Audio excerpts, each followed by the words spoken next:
What's up, everybody, and welcome to ITG Daily, the show that brings you the hottest in gaming news. I'm Drew Bosley. You can find me on Twitter at ArtisticGamer28. That's the one, the only Scott Savage. You can find him on Twitter at Savage. Scott, what's happening today, buddy? Oh, having a lot of good time lately on a couple of games.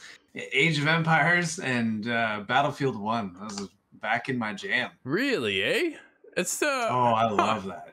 I'm still rocking Siege. The new season dropped, so I'm in. Age is when I feel like getting punished. Battlefield is when I feel like punishing. There you go. Both sides. You're on both sides, dude.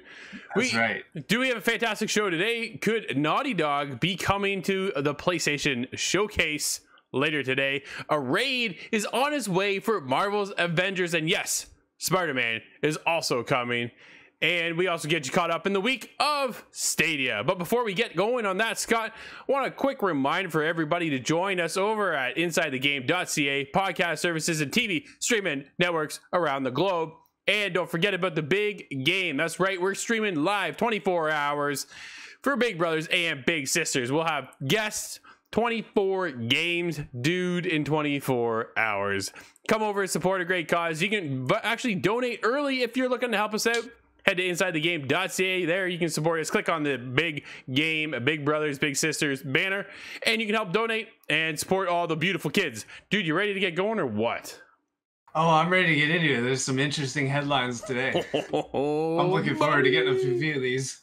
Oh, all right. Let's get rolling here. Let's see where we at. Let's do this. Naughty Dog may have a PlayStation Showcase announcement planned. What? So obviously, dude, this all goes off of a tweet, like a simple tweet. A tweet from a Naughty Dog dev has some wondering if the studio will be revealing its Last of Us multiplayer game at the PlayStation Showcase. Oh, please, please. Yeah, I forgot about that one. Exactly. Famed developer Naughty Dog may have a special reveal planned at the upcoming PlayStation Showcase, or as we know it, the State of Play, which may not come as a large surprise to some. Dude, I can't say I'm a little shocked, but I'm not. We've been waiting quietly, right, for something to come out of PlayStation, out of Naughty Dog, to let us know what is going on with this multiplayer.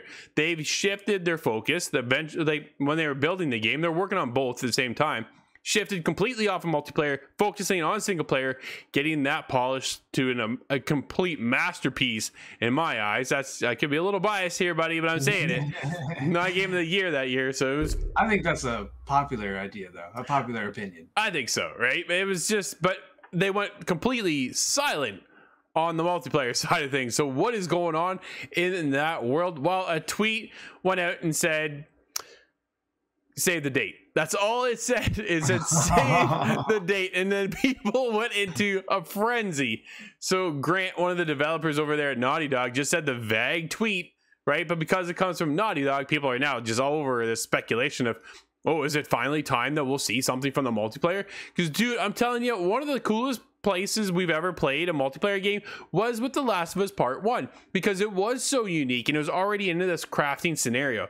And I'm looking and I'm curious to see, I'm so interested to find out what they have to show. Dude, if it's 40 minutes like they've been kind of rumbling about, then we could focus on this for 10 15 minutes alone just for the multiplayer aspect. What game modes are we going to get? It'll be a very large portion of the show, though. But I'm okay with that. Kind of it's a flagship property, really. Absolutely, it's important though, because what does PlayStation have this fall? We really don't know if they have anything else besides what's coming this month with Deathloop and Kena Bridge of Spirits, right? Otherwise, they're really banking on third parties to kind of carry them over into 2022. We're going to get Call of Duty, but that's a third party title, which means it's everywhere, right? We're going to get Rockstar with their latest remastered. That's rumors. There's still no clarification on that, whether or not that's actually happening, but it's a pretty solid rumor from what's going around. Oh, I am too, man. I really am. But honestly, they got nothing to compete with Xbox in the world of Halo Infinite come this fall. Like, what else do they have? We're getting Forza Horizon 5 as well. So Xbox has got a lineup for this fall. PlayStation, it does not. Oh, and the lineup continues because we talked about it, I think, yesterday, even with Bethesda, and Yeah. Starfield is coming down exclusive. So there's, I see the pressure being on for PlayStation right now, the Sony side. They obviously have some heavy hitters, Yes, but I they feel like do. it's just kind of getting them up to bat is the concern. And I think if they could showcase a little bit of what's coming and get this out before the holidays, even get us, the world of multiplayer now, Scott, is such an ever growing and expanding source of entertainment for us, right? When it comes to gamers, we get the single player content, and then often, I'm going to say it, dude, we get half of a multiplayer experience. And then they build off this live service scenario, right? Oh, well, we want to get it into the hands. And what do? They put it into early access. So are we going to get an early access version then of The Last of Us multiplayer? It doesn't sound like a Naughty Dog thing to do.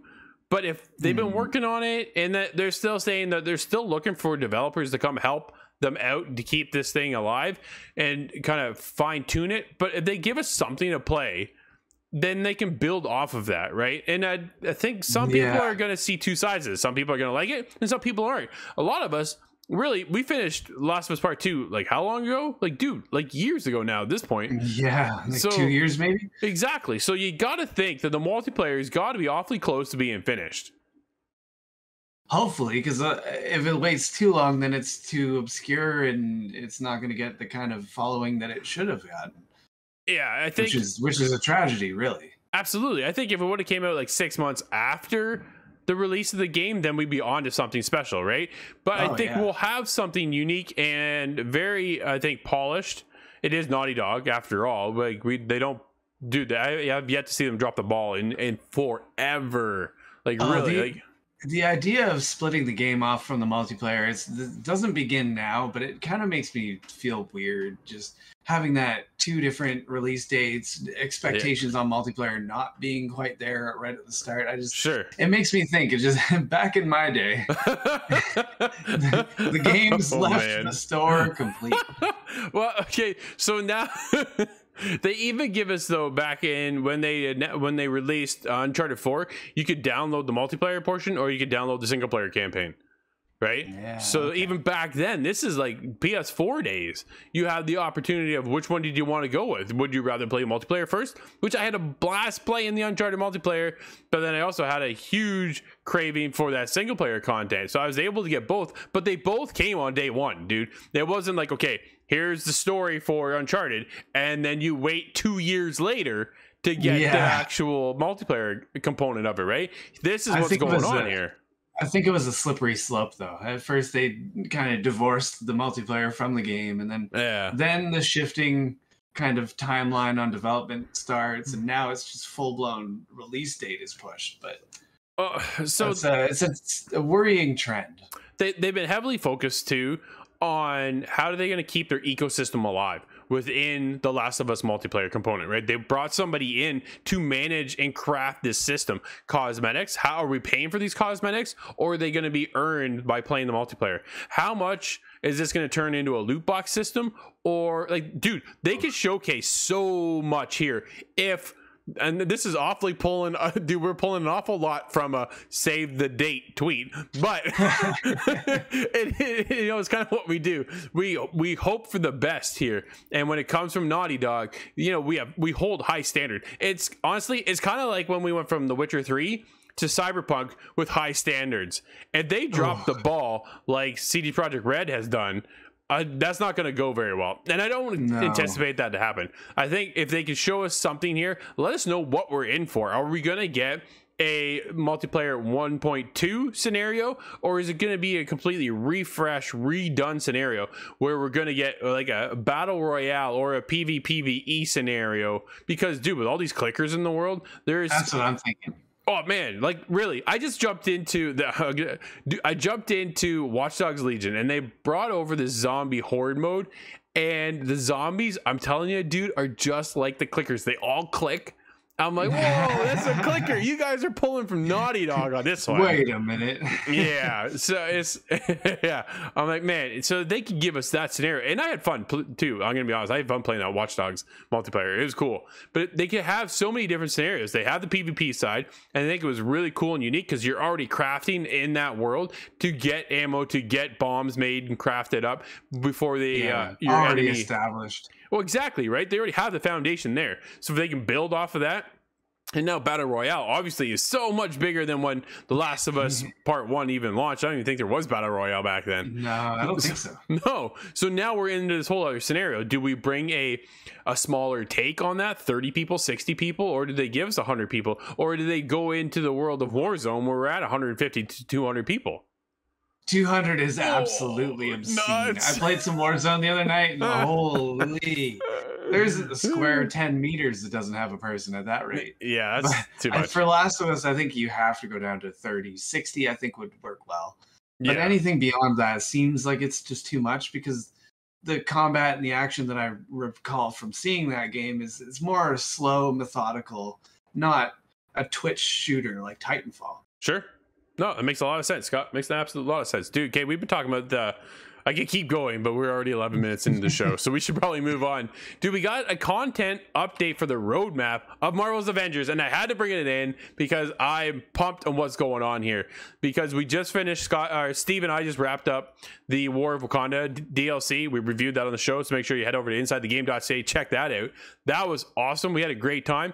But now, dude, okay, there's a couple of small things I'm going to just highlight. Gear. They're going to improve on the gear, upgrading, make it more rewarding. Great. Should have been doing that a long time ago. Looking forward to it. Pretty excited, right? Resources now, they're going to be working towards a more streamlined and focused approach to resources. In this new system, each resource will have a single specific purpose to help improve clarity.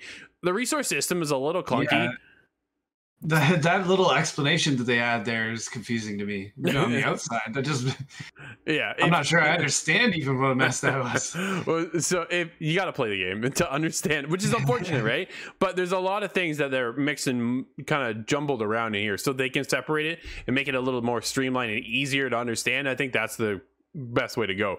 They're going to make earnable cosmetics. So cosmetics that we've had to purchase in the past are now going to be earned in through the gameplay and stuff like that, which is nice. Cosmetics in the marketplace that weren't previously available will now be coming in, which is cool. Biggest thing that's coming, Scott, and I think this is going to help keep the game alive because we've been waiting for something like this, is the Claw Raid. Dude, we're getting a raid. That's cool. Oh man, I gotta get in. I gotta get my Black Panther all the way up now. I've been already rocking Hulk at 150 forever and just questioning, why am I here, right? Like, what's the purpose of this?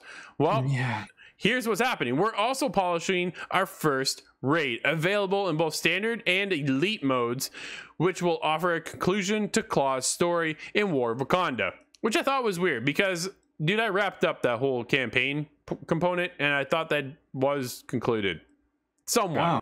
It did leave it a little open-ended, I guess, but I kind of went, okay, it's cool, we're done. But it's Marvel. It's not like everybody dies. Yeah, exactly.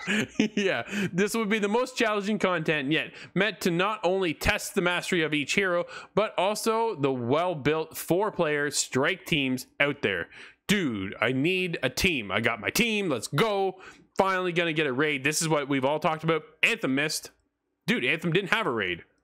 And yeah, that was a shame. It was missing quite a few things, but a raid would have been high on the list. Absolutely. And then lastly, I'm gonna highlight, Scott, is our friendly neighborhood Spider-Man is still on the way. I'm sorry to say this, but it's still exclusive to PlayStation.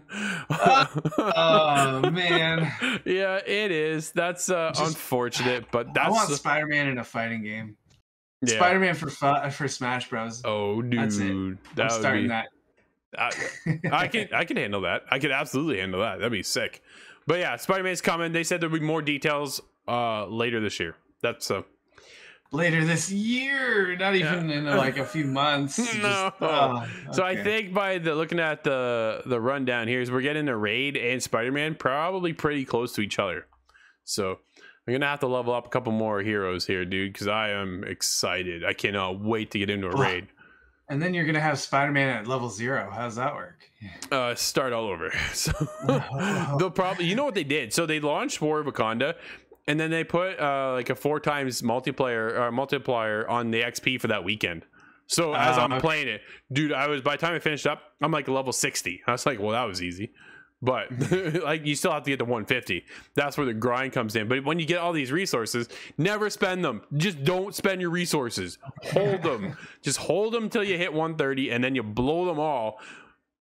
I'll keep it at that. And you just spend it all at once, and then you max your character and stuff. It's cool. It's man, there's just not a game like Marvel's Avengers, and it's so enjoyable when you have the crew out there and you're just goofing around and having a good time. And some of the, you know, the moves you're pulling off of the heroes are so cool, and they have such a library to pull from, man. It's so exciting, and I'm hoping that they can keep the player base going. I think with the raid and the Spider-Man, kind of half Spider-Man, I'm gonna call it half Spider-Man because you only get on half a console. You get one console, not the other, which is just unfortunate. I wonder what's gonna come into 2022, but it has me excited though, wrapping up 2021 to find out what we get going into 2022 for Marvel's Avengers. You know, the more PlayStation utilizes Spider-Man, the more I'm happy they are utilizing it and making something Spider-Man. Someone in the world wants it, but the longer it goes on, the more I'm hoping that Elder Scrolls 6 is Xbox only. Though they gotta combat it somehow, right? And I think, dude, I'm telling, I would not be surprised. Enjoy your Spider-Man. Yeah, well, no, it hurts though. It does sting, right, dude? You just gotta get a PlayStation. Good luck, because you're not going to get one until 2023, as we covered yesterday. Oh, that sucks, but we'll see. Let's move on to the world of Google Stadia, dude. One of our favorite platforms. The free play days and great new games are on the way for Stadia. Dude, this is one you checked out not too long ago. Yeah, I'm happy to see this. Katamari Damacy reroll. Oh, man, that game does not cut it for me whatsoever.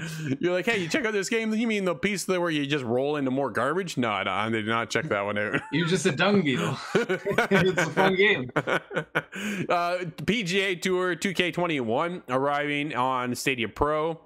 Definitely going to get that. Life is Strange True Colors lands there as well. Nate and I are actually reviewing that, so keep an eye open for that. Solid release right there, yeah. Absolutely. That one, dude, don't nod. They're incredible in Deck 9. So, yeah, looking forward. I haven't been able to start that one up yet. That one's for next week, so I will get there for sure.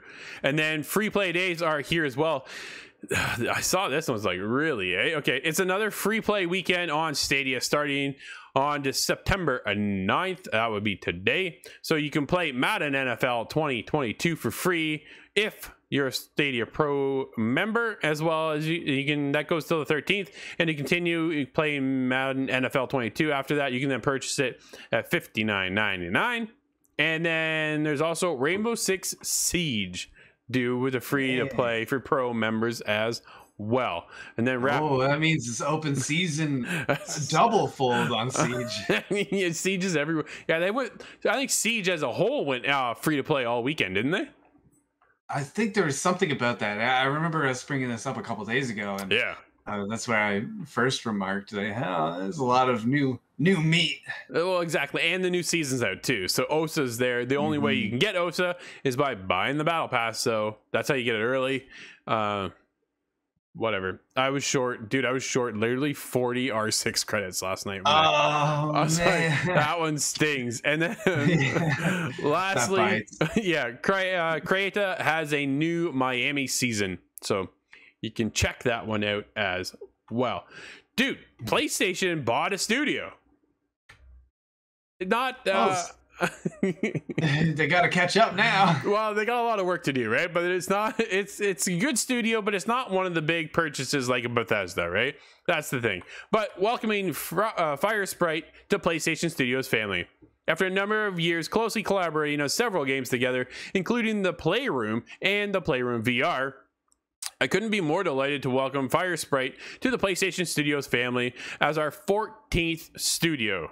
Quite a few members of Frostbite come from SIE Studio Liverpool, and we're thrilled to welcome them back. Firesprite is a creative and ambitious studio that is exceptional at building incredible experiences that truly showcase the potential of our hardware.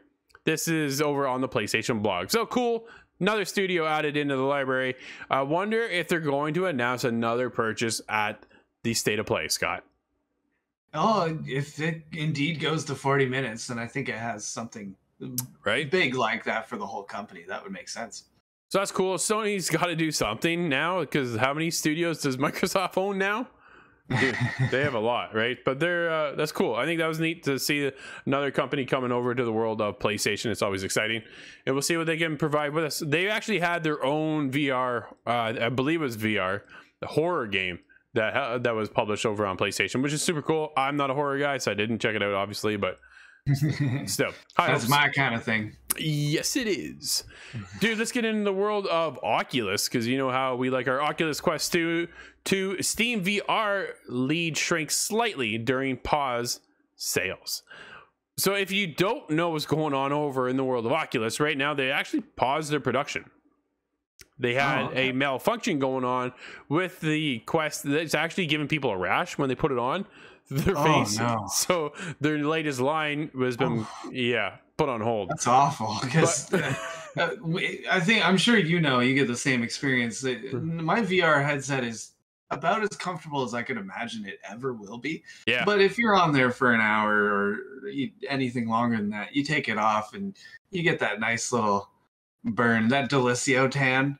It's just it kind of hurts around the eyes if I'm on for really long sessions. So like if there's a skin irritant effect to that, that's like just about the worst issue I could think of. No, absolutely. So yeah, it's leaving like this ring and a rash. So August results put Facebook's standalone headset at 32.15% of the overall headset usage on Steam VR. That's 0.42% less than last month. So not lots, but still a little bit of a note there that they are getting caught up. Dude, when I took a look at the list of VR units, it is incredible, because when we think VR, I'm really thinking of two. I'm thinking Oculus, and I'm thinking HTC. And then there's all these other ones on here. There's the Windows Mixed Reality. The Index is one that I am reminded of, because I've seen certain games that have it. Yeah.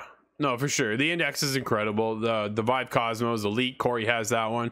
That one's awesome. I'm not a big fan of the controls because of the touchpad. But there's a Rift Cat on here. Pimax 5K Plus. Pico Neo 3. There is PlayStation VR. I have that. So there's 3, I guess, when I think of it. But yeah, there's just some I've never even heard of, which is just I'm looking at these and they all I don't know if I've ever seen them written before. No, not at all. Scott, we're getting late in the show, buddy. So why don't we move on to game announcements and releases for today? Alrighty, we have MechWarrior returning to PlayStation for the first time in more than 20 years. Nice. Yes. That has been an exceptionally long time, but that is MechWarrior 5, Mercenaries and Heroes of the Inner Sphere, are both coming to the PlayStation 5 and 4, and that's on September 23rd. Cool. Yeah, I jumped into that game on Xbox for review. If you're curious of it at all, we do have a review up on InsideTheGame.ca. Nice. We also have an update for Rogue Company. I like this. This is a recurrent game for us at ITG. Yes, it is. It adds a new rogue, runaway, and weapon mastery system. That's interesting, but not quite sure what that entails. And a new weapon is being added to it, known as the Hydra, but not quite sure what else that really means. I'm definitely curious to check it out. Yeah, dude, I want to jump back in. Now I saw this, like another rogue. Like, dude, high res over there is just, they keep pumping it out over here. And it's a solid game. It's so easy to jump in, have a great time, and then bounce, right? And then you can come back to it in a week, 2 weeks, a month later, and it still feels comfortable. Not as when you take time off and you come back and go, oh man, I got to learn the controls all over again. This isn't the way that works. Yeah, exactly. There's Rogue Companies just motions to it or something. Like if I go back into Titanfall, that's going to be like a hard first week. But yeah. What else do we have out for today?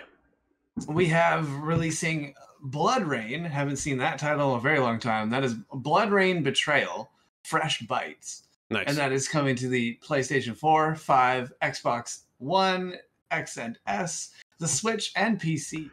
Awesome. Scott, that's going to wrap up today's show. Everybody, thank you for hanging out with us. And of course, you can always catch it at InsideTheGame.ca, YouTube. Hit us up over YouTube. Hit that subscribe button. Help us out, the official ITG. And of course, you can also see us over on the podcast services, TV streaming networks around the globe.